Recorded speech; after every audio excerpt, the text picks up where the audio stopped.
What up, Space Fam? Goes in here from AnimeUproar, back at it again to discuss the latest and possibly the craziest ever chapter of Boruto. If you do enjoy seeing Boruto videos on this channel and want to keep them coming, the best thing you do is smash that like button and share this video with any fellow ninja that you know. If you haven't, be sure to subscribe, and this is crucial, hit that notification bell and select all, or you will miss future Naruto and Boruto videos. Let this be the day you actually hit that subscribe button if you haven't already, and while you wait for the next video to drop, feel free to check out my growing Naruto/Boruto playlist, where I got videos about the Uchiha, all Hokage, all Uzumaki, all Otsutsuki, and more. Link to that is in the description. Now, without further ado, let's jump into it, spoilers and all. The cover here is epic. We got both Naruto and Boruto together, and the title is Sacrifice, which is already crazy. We've been talking about how it doesn't look good for Naruto and Sasuke at all in this fight for the last few chapters, and this title, not to mention this whole chapter,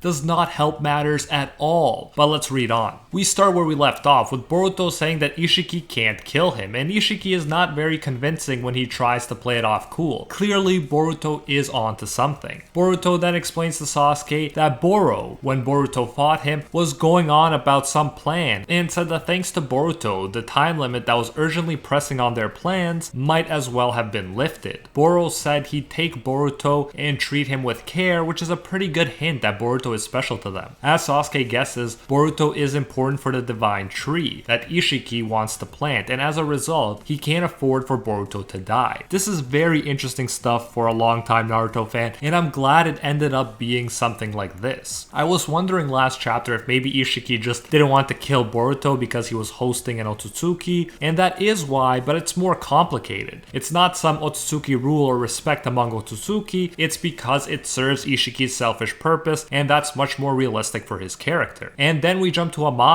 and learn even more interesting things about the divine tree. Definitely cool info for any Naruto fan to learn. So Amado says, you can't just plant the 10-tail sapling in soil for it to grow into a divine tree. For the 10-tails to become a divine tree, you need to feed a living Otsutsuki to the 10-tails. Crazy, and of course, Amado is his usual super chill self as he's giving us this groundbreaking information. We then jump back to Ishiki, who is surprised that Boruto could beat Boro, but as we know, it was with help from Momoshiki that Boruto was able to crush him. And then there is a funny part where Sasuke mentions that Konoha already knows about the divine tree, 10 tails, and why Ishiki wants Kawaki, but Ishiki just says who cares when they don't have any power. For Ishiki, all the knowledge in the world can't make up the power gap between the two sides, which is a pretty big rhetorical flex right there. Then Boruto does something real crazy. He puts a kunai to his neck and says that if Ishiki moves, he won't hesitate to stab himself and take away Ishiki's important sacrifice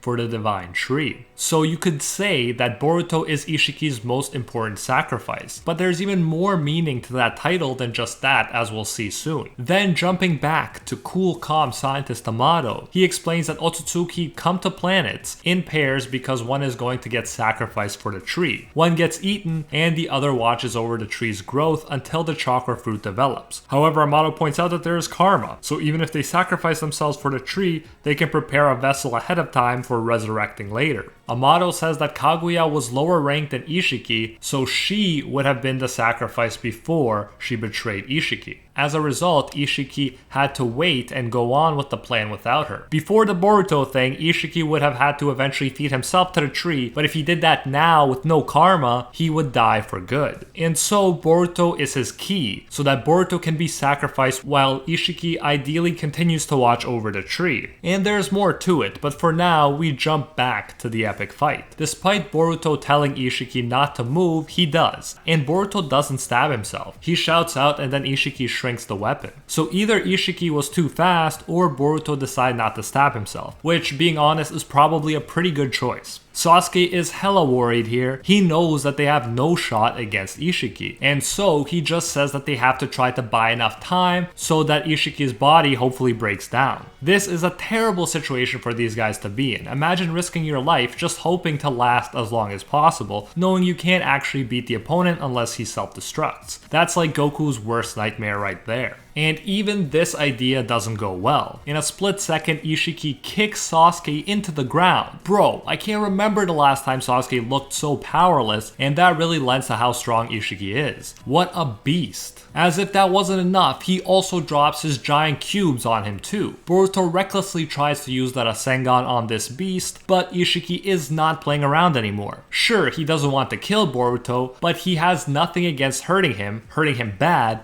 and he just proceeds to break his left arm. Boruto is not untouchable, and if he provokes Ishiki enough, the Otsutsuki might just break every limb in Boruto's body so that he can't even move anymore. And although this is worrisome AF for our guys, it is kind of humorous how Ishiki apologizes for the misunderstanding to Boruto. It's like Ishiki is just like, bro, you thought I couldn't touch you? No, I can make you feel the worst pain you can ever imagine, and it's good that you're prepared to die because I will kill you by feeding you to the Ten-Tails eventually. Ishiki is no joke, and as far as enemies go, he's a really good antagonist. We jump back to Amado, who says that from the looks of it, Boruto will become a complete Otsutsuki and a powerful one too, and that's important. All chakra fruits aren't created equal. A better, healthier tree will produce a better fruit. So the fruit that would come from young, healthy Boruto is infinitely better than the one that would come from Jigen, a rotting corpse. While people are worried asking how Boruto can win, Amado pulls a Spike Spiegel from Cowboy Bebop line, but instead of saying whatever happens, he says it'll go the way it goes, looking chill and smoking like Spike too. Although I enjoy Amado's character, it does rub some people the wrong way, like Kawaki, who is pissed by Amado's chill expression. Kawaki doesn't understand how Amado, who will be toast if Naruto and Sasuke lose, is being so calm. Amado simply asks why Kawaki is so irritable, a pretty epic response to being grabbed angrily by the collar. And then Amado reveals his philosophy. He simply makes what appears to be the best choice available to him at the time. Beyond that, it's not in his control, there's nothing he can do, so he doesn't worry about it. And that aspect of Amado is very stoic and I love it. No matter what happens, Amado is prepared to accept the results of his choices. Kawaki hates waiting and being powerless, and Amado asks, is it powerlessness or grief over losing his karma that irritates him? And this is a very interesting question. Despite a karma making you pretty much an Otsutsuki time bomb, it does give you power. It makes you unique and special, and as Ishiki himself said, it can arguably serve to fill the emptiness inside of you. Suddenly, your aimless existence has a purpose. Whether it is a good purpose or bad purpose might not matter to some people. One thing's for sure though, Kawaki does not like being powerless and having to wait. He may well be envying Boruto right now, who can use his karma in order to increase his power and give him some kind of fighting chance against Ishiki. Then Naruto points out that Ishiki's giant cubes are blocking his senses, so he can't locate anyone. This is at the same time the saddest and most hype part of the chapter at the same time. Naruto lets Kurama know that he's ready to die trying to hold off Ishiki, and that he doesn't have any other plans except dying. Because Naruto is going to give up his life anyways, Kurama mentions an ace they have up their sleeve, which is insanity. Who would have expected Naruto to get a new power or new form from Kurama at this point? I thought the focus would be now on Boruto's upgrades, but no, Kurama straight up has a secret up his sleeve, and he never brought it up before because it will lead to death apparently. He tells Naruto that he'll die. If Naruto does this, it's over, Kurama says. Kurama is only bringing it up because Naruto is gonna get killed either way from the looks of it. Most people were suggesting Sasuke would die, if anyone. But here, they are actually making it seem like Naruto is the one more likely to die. This is messed up, and I don't want it to happen, and I kind of don't think it will happen. I feel like there might be a loophole or something down the line. Killing off Naruto would be an absolutely terrible move for the Boruto series in my view, and send old fans in an uproar. An anime uproar, but ignoring the obviously horrible possibility of Naruto dying, the fact that we'll get a secret new form is pretty hype, not gonna lie. Then we jump to Boruto getting crushed below Ishiki's feet. He tells Boruto not to despair because the divine tree will consume all life on this planet anyways, so Boruto will just die a bit sooner than the rest. Not exactly comforting words for Boruto, but important info that addresses something from before. Why was the Earth the only planet not completely destroyed by the divine tree before it produced a chakra fruit? And it seems to be because Kaguya did not follow the rules properly like Ishiki is planning to do. This would produce a much more powerful chakra fruit fruit in theory, which would make Ishiki just unimaginably strong at that point if he ever ate it. That's the scary thing about Ishiki. He's already flexing on everyone combined, and he can still get a Kawaki body upgrade and a chakra fruit upgrade after that. Absolutely insane. But not so fast, you horned alien, because Naruto comes in and kicks him in the face, saving his son. I love these father-son moments, and they totally remind me of Gohan and Goku's relationship. And although many people didn't like Boruto or still don't as a character, at least you know he's not gonna forsake his training for studying in school. So I do like that about him. My boy Gohan had so much potential before he became a scholar. Naruto tells Boruto that he's the Hokage and not to worry about him, a touching moment, and the Boruto series has never been this intense, like ever. We are right now experiencing the peak of Boruto so far in my view. Naruto tells Kurama he's ready and that he's been prepared to die since he decided he wanted to become Hokage, and he pretty much already decided this by the beginning of Naruto. So there's so much significance right here in this moment. He achieved his dream of becoming Hokage, and now he's willing to put his life on the line because that is what being a Hokage means. And then we see a brand new epic looking form. Sasuke is shocked he's just been Vegeta'd, by which I mean he has to watch on powerlessly while the main character and his rival just pulled significantly ahead. Even Ishiki is like, what is this chakra? And to build even more hype around the transformation, we only see a part of Naruto's face in this new epic form.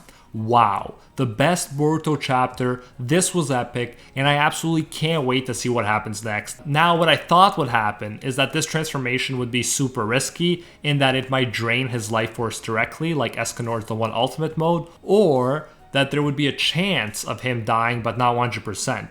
That would make more sense to me, but Kurama straight up said that Naruto will die, and if he does this, it's over. So I don't know what to think. I'm so torn. On the one hand, I don't want Naruto to die, obviously, and I really don't think that they would kill him off. But on the other hand, they straight up said that he'd die. So it doesn't get any more bad than this unless a character actually dies before your eyes for good. At the same time, I am hyped to see this new form and what it is capable of. But let me know what you guys think. Will Naruto actually die? Is there even a chance of that happening? And how strong will this form be? And that is it for this absolutely insane, mind-blowing chapter. Thank you so much for watching. If you did enjoy this review and want to keep the Boruto reviews coming, make sure to smash that like button and share this video with any fellow ninja that you know. If you haven't, be sure to subscribe, and this is crucial. Hit that notification bell and select all, or you will miss future Naruto and Boruto videos. And while you wait for the next video to drop, feel free to check out my growing Naruto/Boruto playlist,